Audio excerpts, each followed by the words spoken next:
Welcome to Nitish family. ஒரு சிம்பிளான lunch தான் இன்னைக்கு பார்க்க போறோம். மத்தியான சாப்பாடு அப்படின்ற போது நான் எடுத்துக்கிட்டது திணை சுரைக்காய் சாம்பார் சாதம். திணை அரிசி இந்த கிளாஸ் எடுத்துருக்கேன். இந்த கிளாஸ் வந்து 150 கிராம் வரும். இதுல வந்து ஒரு 100 கிராம் அரிசி இருக்க மாதிரி எடுத்துக்கிறேன். என்ன அரிசினா திணை. இதுக்கு ஒரு முக்கால் இது எடுத்துக்கிட்டா போதும், ரொம்ப எடுக்க தேவையில்ல. கொஞ்சமா பாசிப்பருப்பு, துவரம்பருப்பு உள்ள கிளாஸுக்கு அளவு உள்ள இருக்கிற மாதிரி எடுத்துக்கோங்க, போதும். இது கரெக்டா 3 பேத்துக்கு வரும். அடுத்து நம்ம காய் வெட்டுற வரைக்கும் இதை தண்ணியில கழுவி நல்லா ஊற வச்சிடலாம். சுரைக்காய் வந்து 300 கிராம் எடுத்திருக்கேன். ஒரு பச்சை மிளகா, வெள்ளைப்பூடு 2 வெள்ளைப்பூடு இருக்க மாதிரி, வெங்காயம் சின்ன வெங்காயம் வந்து ஒரு 4 இருக்க மாதிரி எடுத்திருக்கேன். பெரிய வெங்காயம் சின்னதா 1 எடுத்திருக்கேன். தக்காளி வந்து 2 தக்காளி, சின்ன தக்காளி. இது வந்து சுரைக்காய் சாம்பார் சாதத்துக்கு. கொஞ்சமா புளி எடுத்திருக்கேன். புளி வேணும்ன்றவங்க போடுங்க, இல்ல தேவையே இல்ல. ஒரு இனுக்கு தான் எடுக்கணும், இவ்வளவுதான் எடுக்கணும் புளி. தாளிக்கிறதுக்கு கடுகுளுந்தம் பருப்பு, கருவேப்பிலை, பெருங்காயத்தூள், வெந்தயம், சீரகம். அடுத்து முட்டைக்கோஸ் வெஞ்சனம். இது வந்து என்னன்னா ஸ்டீம்ல வேக வச்சு எடுத்து வச்சிருக்கேன். முட்டைக்கோசும் பாசி பருப்பும். அது தாளிக்கிறதுக்கு வந்து வெங்காயம், பச்சை மிளகா, தேங்காய் துருவல், இந்த 3 தான் எடுத்துக்கலாம். ரெண்டாவது வெஞ்சனம் அப்படின்றது பீன்ஸ் எடுத்திருக்கேன். பீன்ஸுக்கு வந்து வெங்காயம், தக்காளி, பீன்ஸ், கொஞ்சமா மிளகா பொடி போட்டு கொஞ்சம் காரமா செய்யறது அது. சரி, இப்போ வாங்க ஃபர்ஸ்ட் சுரைக்காய் சாம்பார் சாதம் எப்படி செய்யலாம்னு பார்க்கலாம். 1 டேபிள் ஸ்பூனுக்கு எண்ணெய் ஊத்திக்கிறேன். எண்ணெய் சூடானதும் கடுகுளுந்தம் பருப்பு, சீரகம், வெந்தயம், பெருங்காயம் இது எல்லாம் போடுறோம். லைட்டா 2 வதக்கு வதக்கிக்கோங்க. பச்சை மிளகா, வெள்ளைப்பூடு, வெங்காயம், தேவையான உப்பு, சாதத்துக்கும் சேர்த்து தான் போடுறேன் நான். வெங்காயம் போடும்போதே உப்பு போட்டுருங்க. வெங்காயம் வதங்கட்டும். அடுத்து இந்த பக்கம் நம்ம முட்டைக்கோசுக்கு வதக்கிடலாம்.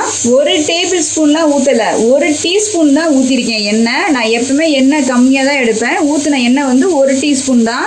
ஜீரகம் போட்டுக்கோங்க, கடுகுளுந்தம் பருப்பு, கருவேப்பிலை, பச்சை மிளகா, வெங்காயம், பாதி வெங்காயம் போடுவேன்.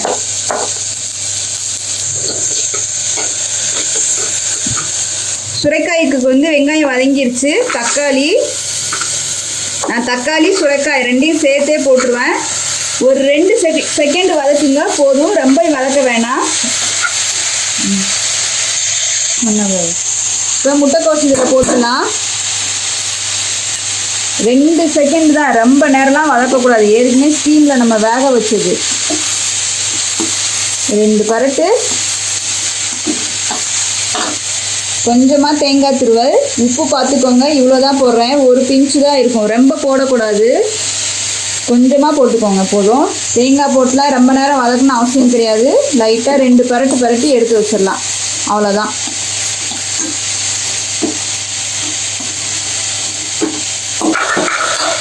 நல்லா 2 செகண்ட் வதக்கிக்கோங்க சுரைக்காய்க்கு. இதில் சாம்பார் பொடி 2 டீஸ்பூன் போடுறேன். ரொம்ப போட்டால் காரமாக இருக்கும். ஏற்கனவே ஒரு பச்சை மிளகா போட்டிருக்கோம்.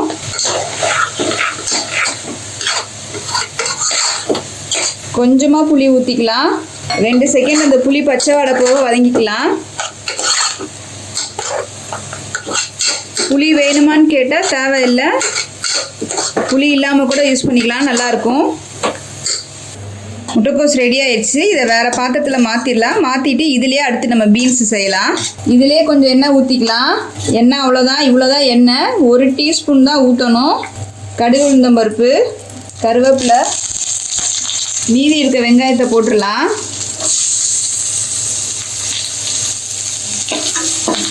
வெங்காயம் வதங்கும் போதே கொஞ்சமாக உப்பு போட்டுக்கோங்க. 1 பிஞ்சு தான் போடணும், ஏன்னா கம்மியாக தான் நம்ம எடுத்துருக்கோம். தக்காளி,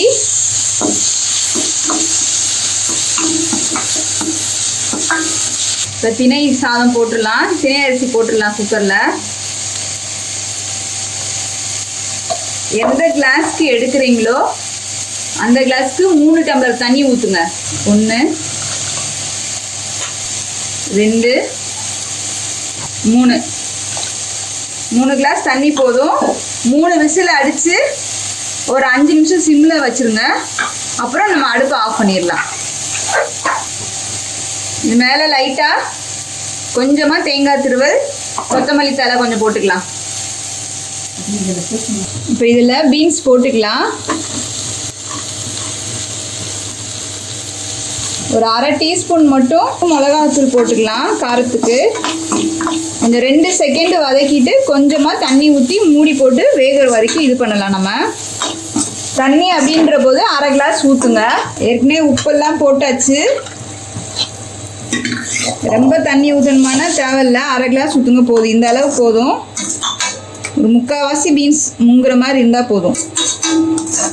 இப்போ இதை மூடி போட்டு மூடிடலாம். பீன்ஸ் நல்லா வெந்துருச்சு, தண்ணி இல்லாமல் நல்லா உதிரியாக வந்துருச்சு. அவ்வளோதான், இதை ஆஃப் பண்ணிடலாம். அதே நேரத்தில் இங்கே சாதமும் 3 விசில் வச்சு 5 செகண்ட் சிம்மில் வச்சாச்சு. அடுப்பை ஆஃப் பண்ணிடலாம். சுவையான சுரைக்காய் சாம்பார் சாதம் ரெடி ஆயிடுச்சு. நல்லா கிண்டி விட்டுக்கோங்க.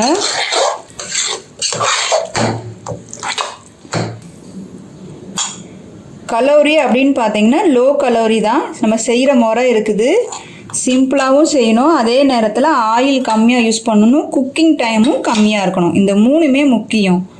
ஓவர் குக்கிங் பண்ணால் கூட அதோட கலோரி மாறிடும். ஸோ எல்லாமே நம்ம பார்த்து பார்த்து தான் பண்ணணும். சிம்பிளான லோ கலோரி லஞ்சு ரெடி ஆயிடுச்சு. சிம்பிளான ரெசிபி பார்த்துருப்பீங்க. கண்டிப்பாக ரெசிபி உங்களுக்கு பிடிச்சிருந்துருக்கும். பிடிச்சிருந்தா லைக் பண்ணுங்க, ஷேர் பண்ணுங்க, தென் உங்கள் கருத்துக்களை கமெண்ட் பண்ணிக்கோங்க. Thank you so much.